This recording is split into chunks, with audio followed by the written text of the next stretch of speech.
Assalamualaikum warahmatullahi wabarakatuh. Halo semuanya teman-teman, selamat malam, selamat datang kembali di channel kesayangan kita, channel Ilo Ekstrim. Dan dimanapun teman-teman berada, semoga teman-teman selalu dalam keadaan sehat walafiat tanpa kekurangan satu apapun. Amin, amin, ya rabbal alamin. Pada kesempatan yang baik ini kami akan membawakan satu kisah dari Sanum Nareswari. Oh, ini kisahnya keren banget teman-teman. Tapi sebelum kita masuk ke dalam kisahnya, buat teman-teman yang belum subscribe, yuk diklik dulu dong tombol subscribe-nya. Jangan lupa lonceng notifikasinya dinyalakan agar teman-teman selalu mendapatkan notifikasi dari konten-konten yang akan kami upload di setiap harinya. Kami juga ingin mengucapkan terima kasih ya kepada seluruh teman-teman yang sudah selalu setia hadir di channel kami, yang sudah selalu mendukung channel kami, karena teman-temanlah kami selalu bersemangat berkarya di setiap harinya. Dan gak pakai lama-lama lagi ya, gak pakai berbahasa basi lagi, langsung saja kita masuk ke dalam kisahnya. Bodoh horor on! Akhir tragis karyawan minimarket.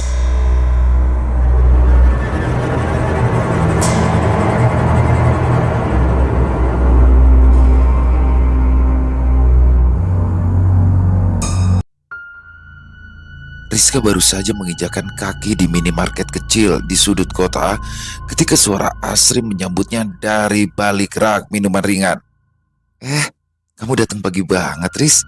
Selalu semangat ya, kata Asri sambil mengatur posisi botol-botol yang nyaris habis. Minimarket tempat Rizka bekerja bukanlah toko besar atau megah, hanya sebuah bangunan sederhana dengan rak-rak yang sudah agak usang. Meski begitu, minimarket ini adalah salah satu tempat belanja favorit bagi warga kota kecil itu. Banyak orang datang dan pergi dengan akrab. Rizka tersenyum, meluruskan keras seragam merahnya yang terlihat sederhana. Biar lebih awal, supaya nggak buru-buru, jawabnya singkat sambil berjalan menuju meja kasir. Ia membuka laci kasir, menyiapkan uang kembalian sambil sesekali melirik keluar jendela yang menghadap ke jalanan beraspal yang tidak terlalu ramai. Pagi itu, minimarket mulai didatangi pelanggan tetap mereka. Seorang ibu dengan anak kecil datang untuk membeli susu dan roti, sepertinya untuk bekal sekolah. Rizka melayani mereka dengan senyuman yang hangat. Selamat pagi Bu, mau beli apa hari ini? Tanyanya dengan ramah. Biasa Mbak, susu buat si kecil, jawab ibu itu sambil menepuk pelan kepala anaknya yang berdiri diam di sampingnya. Rizka pun dengan cekatan memindai barang belanjaan, menyebutkan totalnya lalu memberikan uang kembalian dengan telaten. Sepanjang pagi, sudah banyak pelanggan yang datang silih berganti. Sebagian besar adalah warga sekitar yang sudah saling mengenal. Kadang mereka berbincang sebentar dengan Rizka sebelum melanjutkan aktivitas mereka. Lalu, ada juga satu lelaki yang belakangan ini lebih sering muncul. Lelaki itu memakai topi lusuh serta kaos yang sudah mulai pudar warnanya. Setiap kali datang, ia selalu membeli hal yang sama, sekotak rokok dan sebotol minuman dingin. Hai mas, rokok sama minuman dingin lagi, sapa Rizka sambil tersenyum manis. Lesung pipit membuat wajahnya semakin enak dilihat. Lelaki itu mengangguk, wajahnya agak memerah. Ya mbak, sama seperti biasa, jawabnya sambil menyerahkan uang. Ia terlihat gugup, seperti ada yang ingin dikatakannya, tapi tak tahu harus mulai dari mana. Rizka tetap tersenyum, meski dalam hatinya ia merasa sedikit heran. Asri yang berada di belakang rak-rak barang melirik Rizka, kemudian mendekat setelah lelaki itu pergi.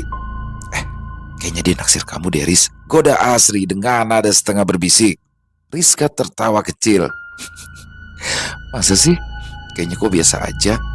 Ya mungkin dia masih malu-malu, makanya gak berani ngomong banyak, balas Asri masih setengah menggoda. Kalau aku jadi kamu nih ya mungkin aja udah coba ajak ngobrol duluan. Apaan sih? Aku sudah beberapa kali ngajaknya bicara tapi tanggapannya yang begitu.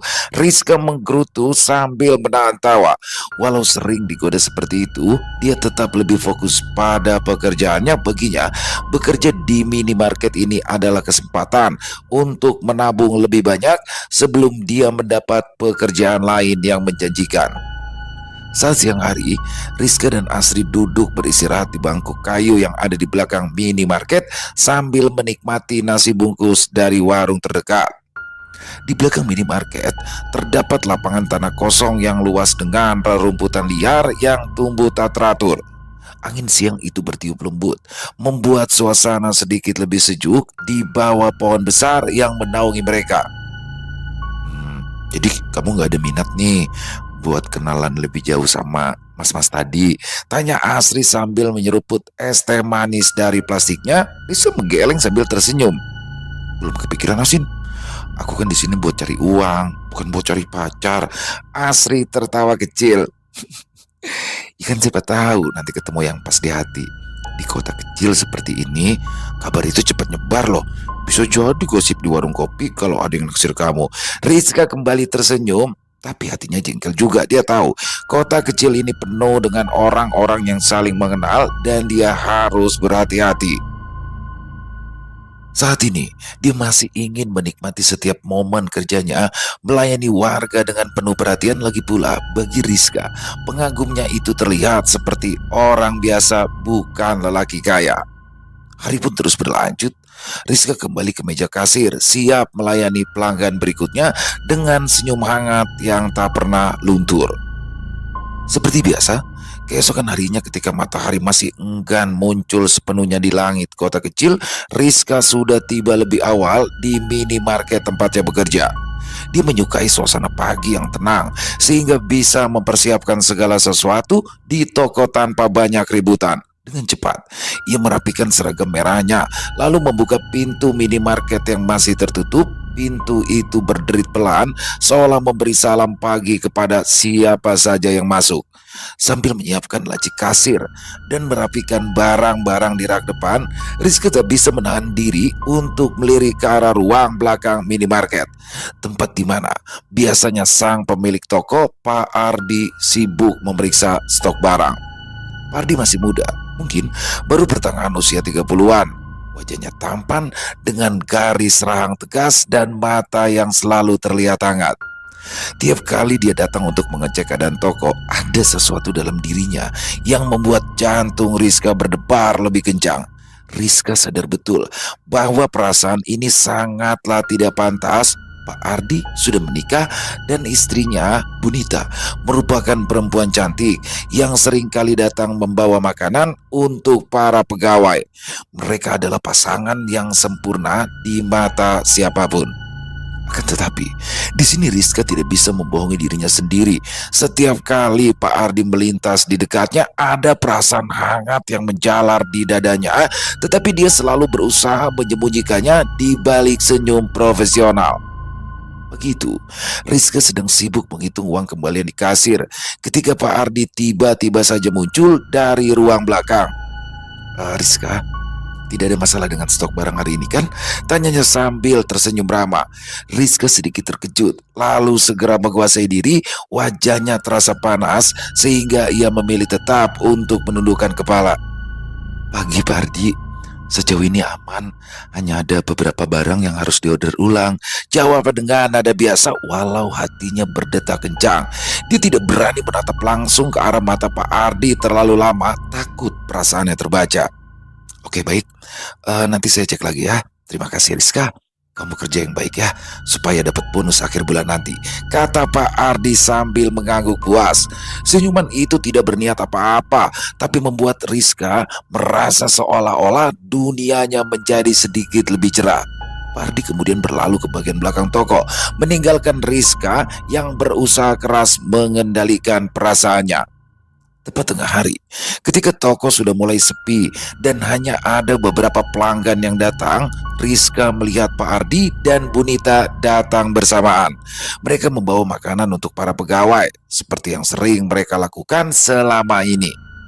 Bunita dengan ramah menyapa semua orang, termasuk Rizka yang membalasnya dengan senyuman sopan.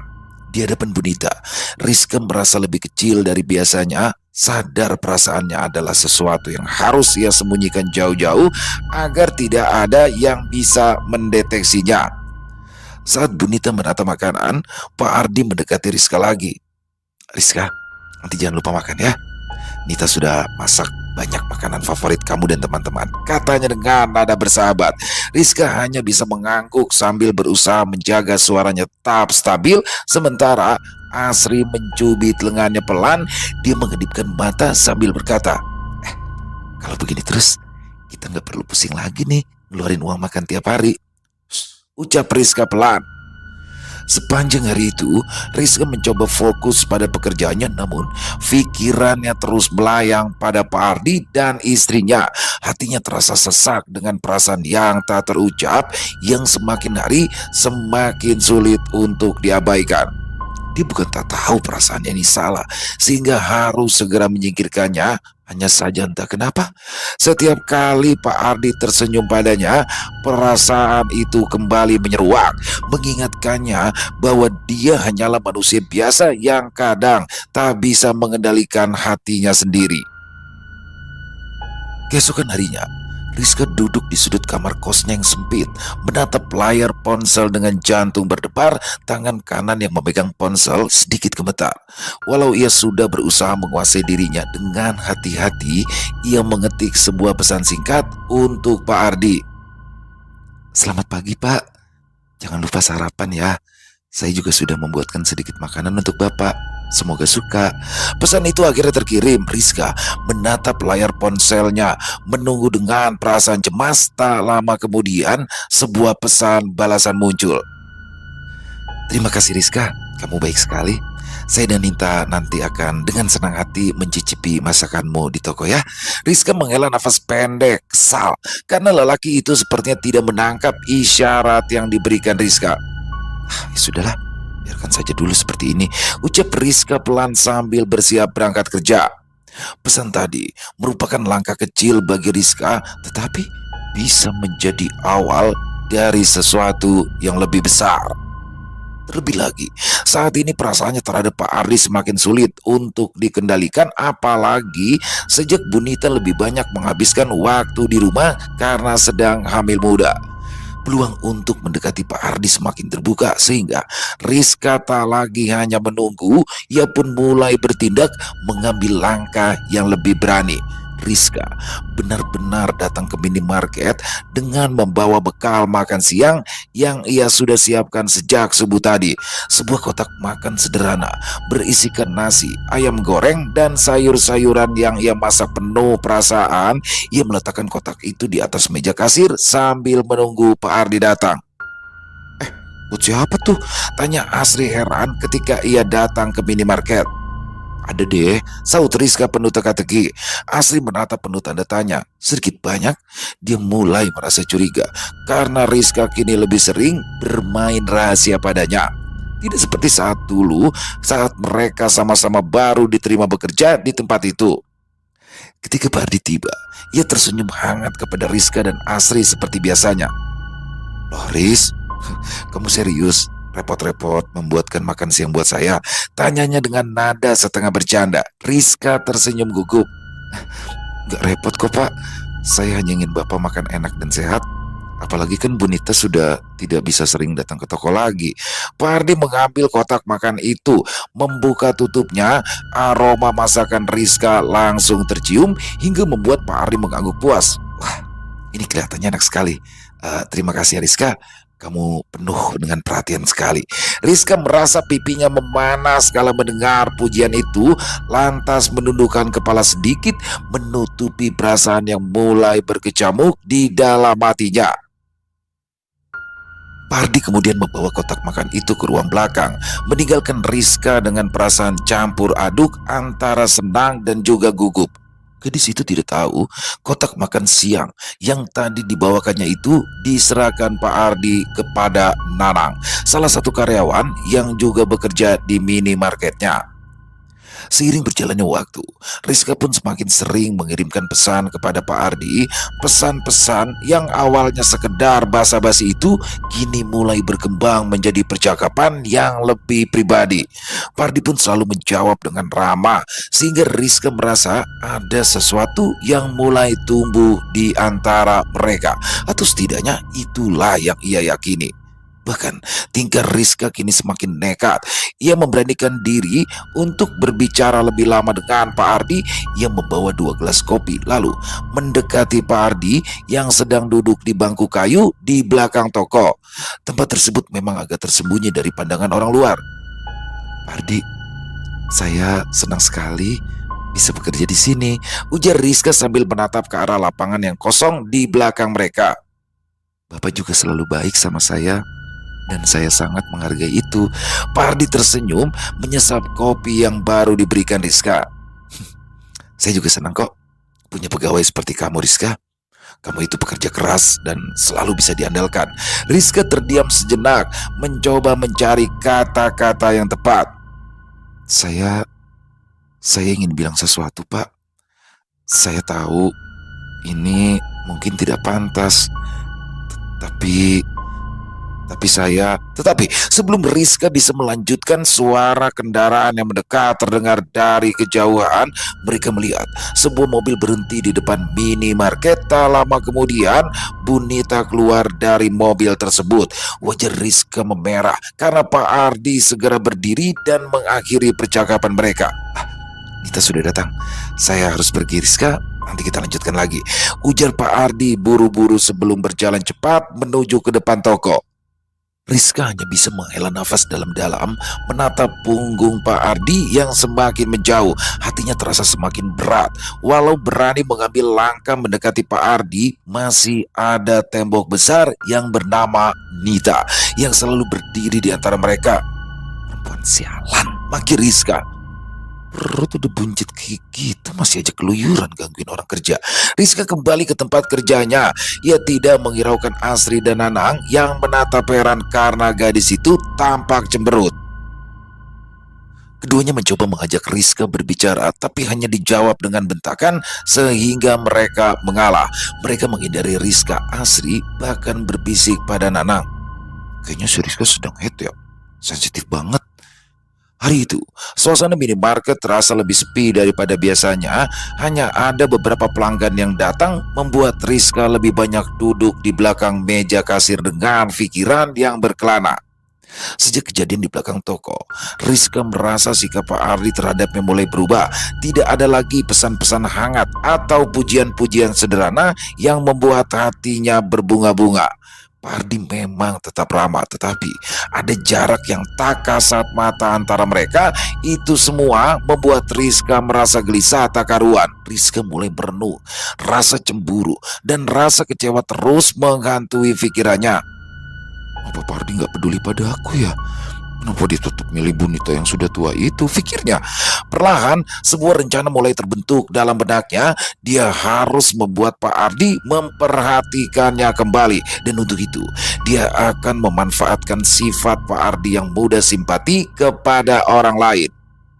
Keesokan harinya, Rizka memutuskan untuk memulai rencananya. Setelah melihat Pak Ardi selesai dengan pekerjaannya di ruang belakang, Rizka memberanikan diri mendekat dengan wajah yang tampak sedih seolah penuh beban. "Pak Ardi, boleh saya bicara sebentar?" tanyanya dengan suara pelan hampir seperti bisikan. Pak Ardi yang melihat ekspresi Rizka pun mengerutkan kening. "Ada apa ya, Riz? Kamu kelihatan murung. Ada masalah?" Rizka menundukkan kepalanya, berpura-pura ragu sebelum pada akhirnya ia menghela nafas panjang. "Sebenarnya ini tentang mantan pacar saya, Pak. Akhir-akhir ini saya merasa sangat tertekan karena dia terus mengganggu saya. Saya nggak tahu harus bercerita kepada siapa lagi." Pak Ardi yang biasanya tenang kini tampak khawatir. "Mantan pacar? Dia itu mengganggumu bagaimana ya? Apa dia mengancammu?" Rizka menggeleng pelan, seolah-olah sedang menahan air mata yang sebenarnya tidak ada. "Bukan mengancam lagi, Pak. Tapi dia terus-menerus menghubungi saya untuk meminta uang. Dan dia bilang dia akan menyebarkan foto saya yang tidak senonoh kalau menolak memberikannya uang."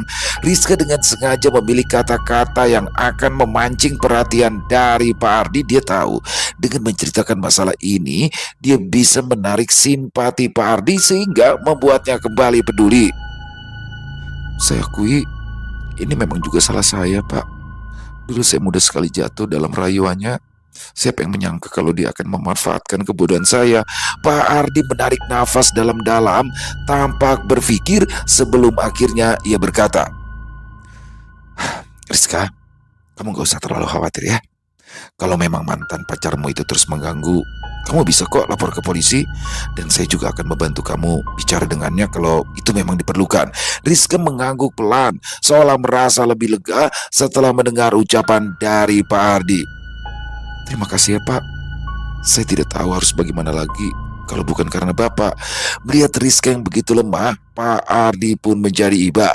Ia menepuk bahu Rizka dengan lembut, mencoba menenangkannya. Kamu itu gak sendirian, Rizka. Saya akan bantu kamu sebisa mungkin ya. Jangan biarkan dia mengganggu hidupmu lagi, oke? Rizka merasakan sentuhan tangan Pak Ardi di bahunya dan itu membuat hatinya kegirangan meskipun di luar dia masih mempertahankan ekspresi sedihnya. Rencana ini berhasil, pikirnya. Dengan cara seperti ini, Pak Ardi akan kembali memperhatikan dirinya dan mungkin, hanya mungkin, akan ada celah lebih lebar untuk membuat Pak Ardi semakin dekat dengannya. Beberapa hari berikutnya, Rizka terus melanjutkan cerita-cerita tentang mantan pacarnya kepada Pak Ardi dengan menambahkan sedikit drama di sana-sini. Cara itu memang berhasil karena Pak Ardi jadi semakin sering mengirimkan pesan padanya, menanyakan kabar dan menawarkan bantuan. Hal ini membuat Rizka merasa bahwa usahanya tidaklah sia-sia. Perhatian yang Pak Ardi berikan cukup untuk membuat Rizka yakin bahwa ia bisa mendapatkan lebih. Akan tetapi, kebahagiaan Rizka itu tidak berlangsung lama. Pesan dari Pak Ardi segera digantikan oleh Bunita. Rupanya lelaki itu sudah menceritakan segala permasalahan Rizka kepada istrinya dan meminta kepada Bunita untuk membantu menanganinya. Sepulang kerja, Rizka duduk di tepi ranjangnya dengan ponsel yang terus bergetar di tangan. Pikirannya berputar menyusun rencana. Bunita harus segera disingkirkan karena Pak Ardi tak bisa melepaskan diri sepenuhnya dari perempuan yang terlanjur sudah menjadi istrinya itu. Kalau aja aku yang lebih dulu ketemu Pak Ardi, gerutu Rizka jengkel. Rasa cemburu yang tadinya hanya sepintas kini mulai menjelma menjadi kebencian yang mengakar dalam. Rizka mulai berpikir bahwa satu-satunya cara untuk bisa mendapatkan lelaki itu adalah dengan menyingkirkan Bunita dari kehidupannya. Rizka menghabiskan waktu berjam-jam mencoba mencari informasi di internet, membaca forum-forum gelap yang berbicara tentang santet. Kata-kata seperti dukun, penyakit misterius, dan kematian mendadak menghiasi layar ponselnya. Rasa takut yang seharusnya menghalangi niat jahatnya itu justru semakin membakar ambisi gelap dalam dirinya. Rizka tidak lagi sekedar ingin Bunita mengalami keguguran, dia ingin perempuan itu menderita sekarat karena rasa sakit yang tak tertahankan. Matanya pun terhenti pada sebuah nama, seorang dukun santet yang cukup terkenal di wilayah yang tak jauh dari kotanya. Artikel itu menggambarkan dukun tersebut sebagai sosok yang sangat ditakuti, mampu mengirimkan kesengsaraan yang tak terbayangkan hanya dengan menggunakan barang milik korban. Rizka bisa merasakan adrenalin yang memacu detak jantungnya. Dengan tangan yang sedikit bergetar, ia menyimpan nomor telepon yang tertera di layar, lalu menutup ponselnya untuk berpikir sejenak.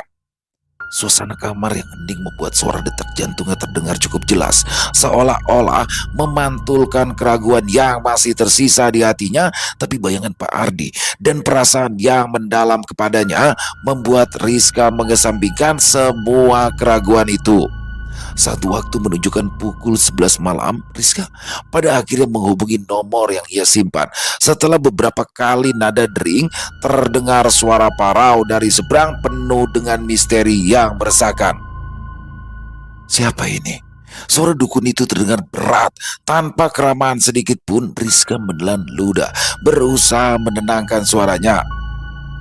Saya dapat nomor ini dari internet. Saya membutuhkan bantuan Anda. Ning sejenak sebelum suara itu kembali berbicara, kali ini lebih rendah, lebih menakutkan. Apa yang kamu butuhkan?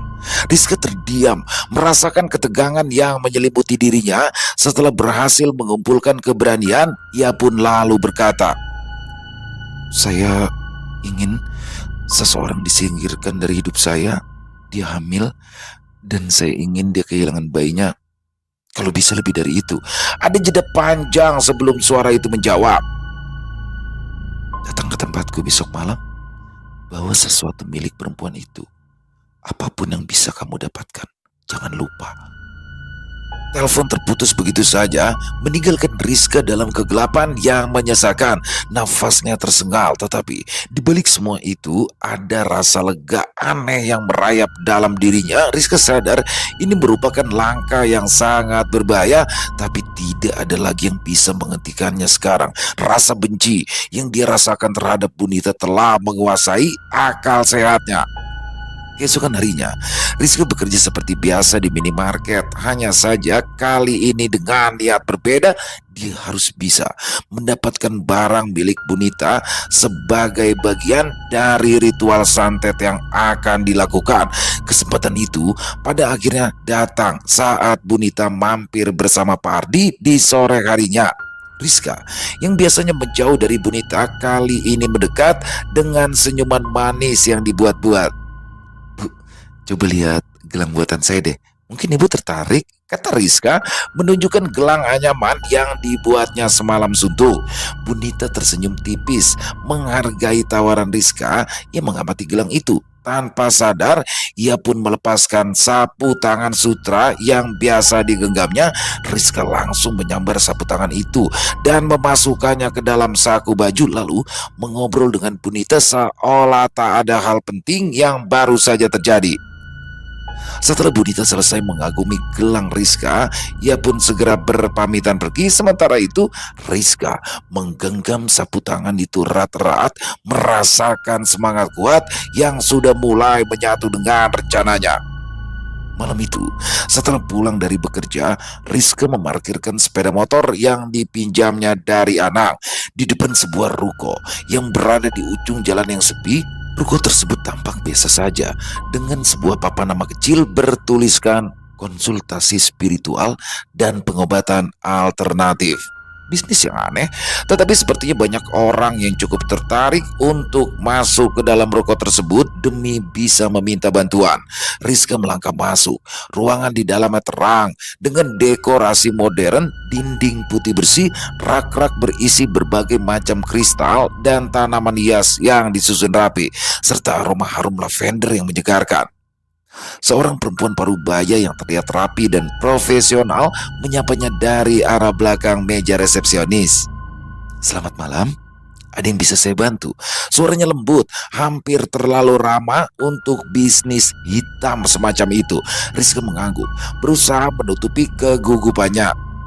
"Saya sudah membuat janji," ucapnya lirih, tetapi wanita di depannya menangkap sinyal tersebut dengan baik. "Silakan duduk. Saya akan memberitahu Ibu Maria," ujar resepsionis itu lalu menekan intercom yang terletak di meja. Tak lama kemudian, seorang perempuan dengan penampilan elegan keluar dari ruang dalam. Berbeda dengan bayangan Rizka tentang dukun yang seram dan kuno, Ibu Maria tampak seperti seorang wanita karir sukses dengan rambut yang tertata rapi, pakaian bergaya modern, dan senyuman hangat yang menghiasi wajahnya. Ia mengundang Rizka masuk ke ruang pribadinya yang lebih menyerupai kantor konsultan daripada tempat praktek seorang paranormal. "Silakan duduk, Rizka," sapa Ibu Maria. "Silakan duduk, Rizka," sapa Ibu Maria dengan suara yang tenang dan penuh wibawa. "Bagaimana?" Rizka merasa sedikit lega dengan suasana yang lebih santai dan tidak mencekam ini.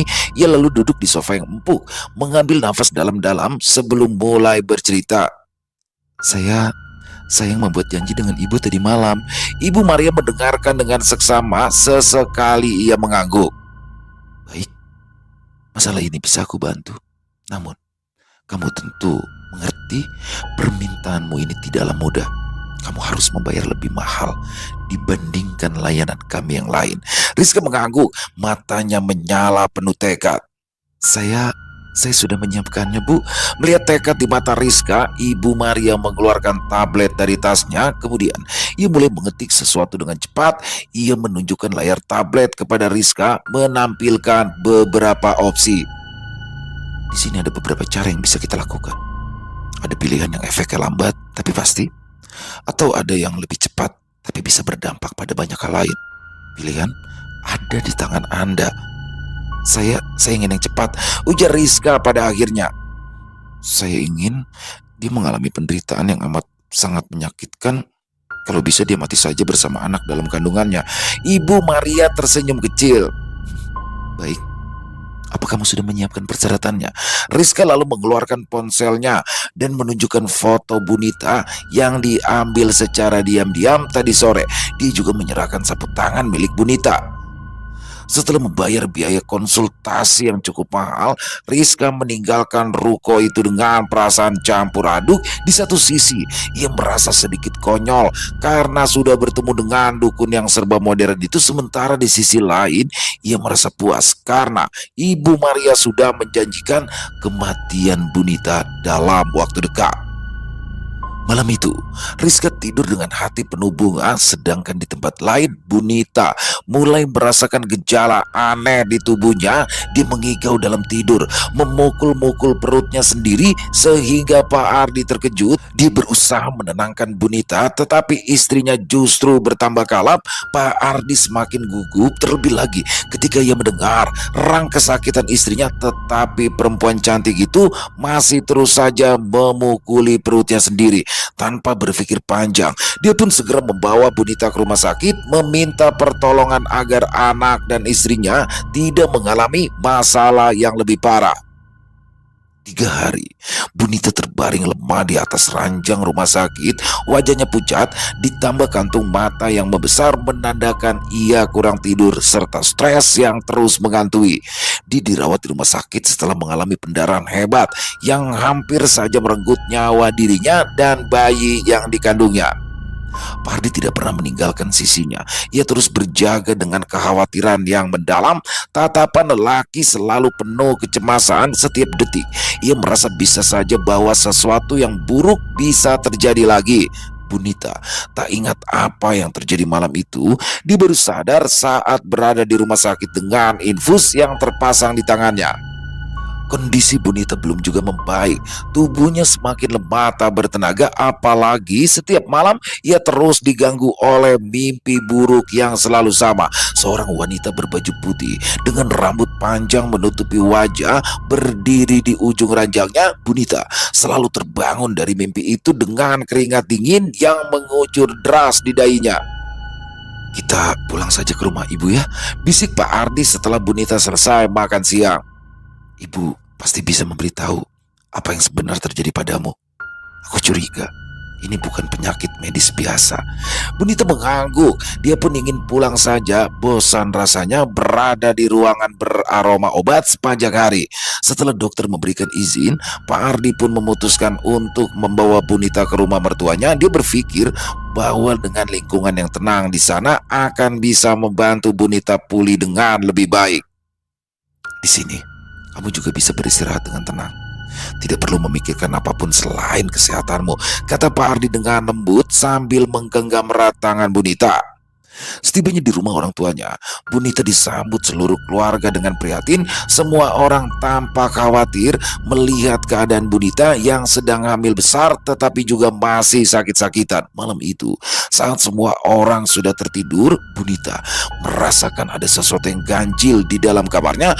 Udara terasa dingin, lebih dingin dari biasanya. Selimut yang ia gunakan tidak mampu mengusir rasa dingin yang terasa merasuk ke tulang. Kemudian suara berderit terdengar dari jendela, seolah-olah ada yang berusaha membukanya dari luar. Bunita menoleh, tetapi jendela itu tertutup rapat, tidak ada apa-apa di sana. Namun Saat ia mencoba untuk kembali tidur, suara berderit itu terdengar lagi. Kali ini lebih dekat, seolah-olah berasal dari dalam kamar. Bunita membuka matanya perlahan. Apa yang ia lihat membuat darahnya seolah membeku. Di sudut kamar, di balik tirai yang menggantung, ia melihat bayangan hitam yang berdiri diam. Bunita tidak mampu berteriak. Ia hanya bisa menatap bayangan itu dengan mata membelalak. Tubuhnya kaku seolah lumpuh. Bayangan itu mulai bergerak perlahan, mendekat ke arah tempat tidurnya. Seiring setiap langkah yang diambil bayangan itu, Bunita merasakan nafasnya semakin sesak. Bayangan hitam itu akhirnya berdiri di sisi tempat tidur, memandangnya dengan mata merah yang menyala di kegelapan. Lalu Bunita pingsan. Malam-malam berikutnya tidak lebih baik. Setiap malam, gangguan itu semakin menjadi-jadi. Kadang ada yang menarik selimutnya dengan kasar atau teror berupa bisikan yang memenuhi ruangan. Tidak jarang, ia harus terbangun dengan bekas cakar di lengannya, seolah-olah ada sesuatu yang mencoba menyerangnya saat ia tertidur. Bunita duduk di ruang tamu rumah orang tuanya dengan wajah lesu. Ruangan yang dulu terasa hangat dan nyaman, kini terasa dingin dan suram bagi Bunita. Setiap hari, tubuhnya seperti kehilangan tenaga dan semangat. Gejala-gejala aneh yang dialaminya, sakit perut yang tak kunjung reda, dan juga mimpi buruk yang terus-menerus menghantuinya, membuatnya semakin tertekan. Orang tua Bunita semakin bertambah khawatir. Keduanya pun sepakat memutuskan untuk mencoba pendekatan lain, berharap bisa membantu Bunita walau dengan cara non-medis. Di suatu pagi, setelah sarapan, Ibunda Nita duduk di samping putrinya di ruang tamu. Dengan lembut, ia berkata, "Nita, ibu itu ngerasa ada sesuatu yang gak beres deh sama kamu. Mungkin kita harus lebih banyak mendekatkan diri kepada Tuhan. Kamu harus lebih rajin melaksanakan ibadah sholat dan juga terus membaca sholawat." Bunita menatap ibundanya dengan mata kosong. Ia tidak sepenuhnya yakin tentang solusi tersebut, tetapi menghargai usaha dan keinginan ibunya untuk membantunya. Dengan enggan ia mengangguk. Ibu dan ayah Nita duduk bersama di ruang keluarga, membimbing Nita dalam sholat berjamaah. Ayahnya memimpin dengan khusyuk, suara azan dan bacaan sholat yang menggema di dalam ruangan. Setelah selesai melaksanakan ibadah sholat, Ibunda Nita membimbing anaknya untuk membaca sholawat Jibril. Selama beberapa hari ke depan, rutinitas ini menjadi bagian dari kehidupan Nita dan keluarganya. Mereka meluangkan waktu untuk melaksanakan sholat berjemaah, membaca sholawat bersama, lalu berdoa dengan penuh keyakinan. Ternyata keadaan Bunita memang membaik. Nafsu makannya kini lebih banyak daripada biasanya, sehingga badannya mulai berisi lagi. Mimpi-mimpi buruk yang mengganggunya selama berhari-hari kini tak pernah lagi datang. Melihat perkembangan positif ini, orang tua Nita merasa penuh syukur. Mereka terus mendorong Nita untuk menjaga rutinitasnya, mengingatkan putri mereka bahwa kekuatan doa bisa menjadi penolong yang kuat. Mereka juga mengajak Nita untuk berbicara dengan seorang ustadz demi untuk mempertebal keyakinannya.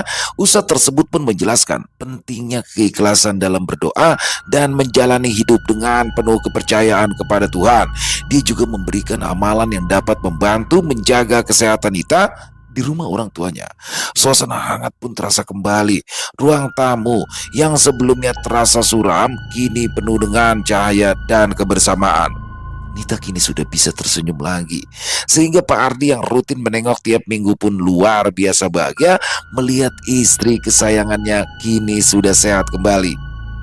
"Kamu tambah cantik, Denit," puji Ardi dengan bangga. Nita memukul lengan Ardi sambil tersipu.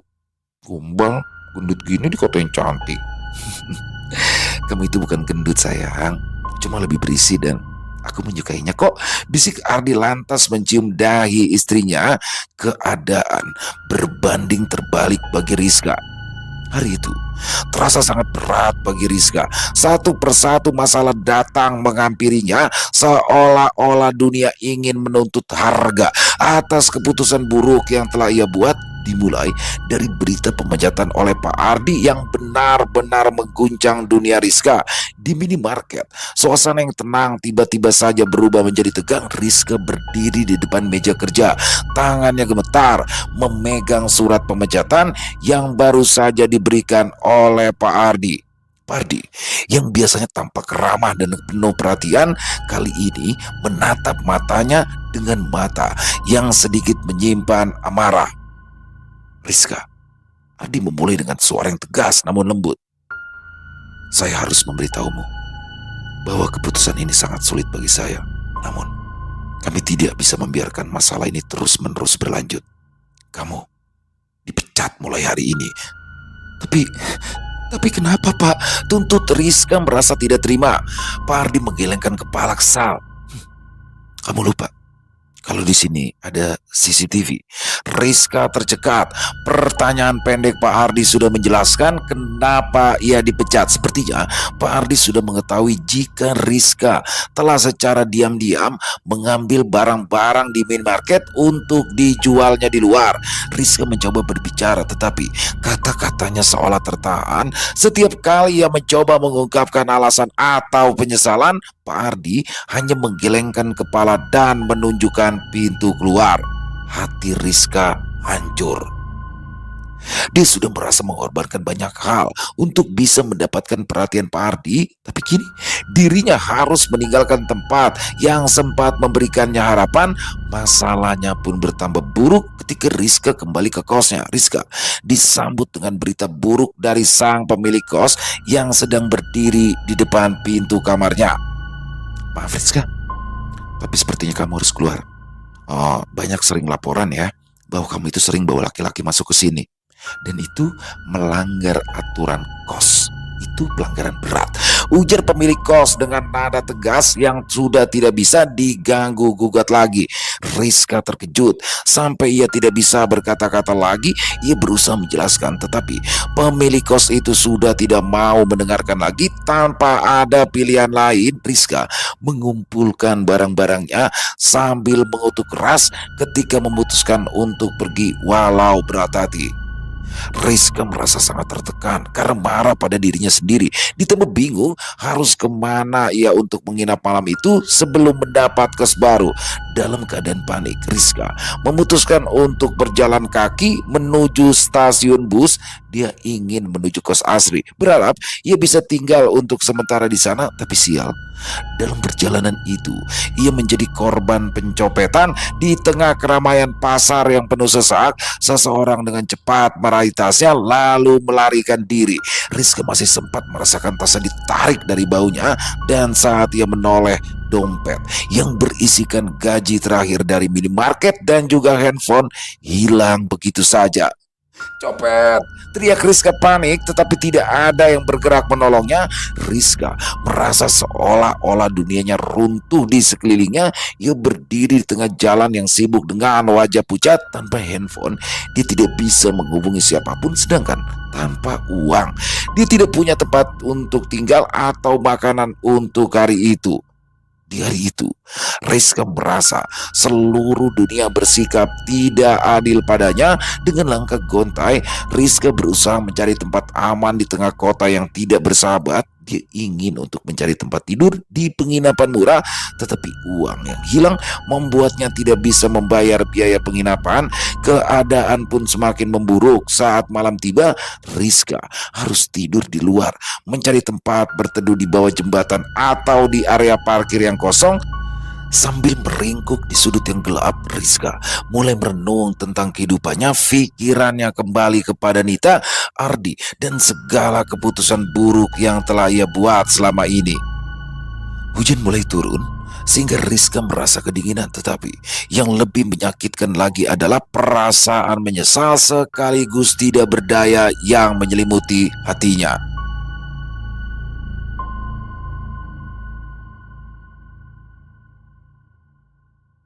Selesai. Wow, luar biasa kisah dari Sanu Nareswari. Aduh, Rizka.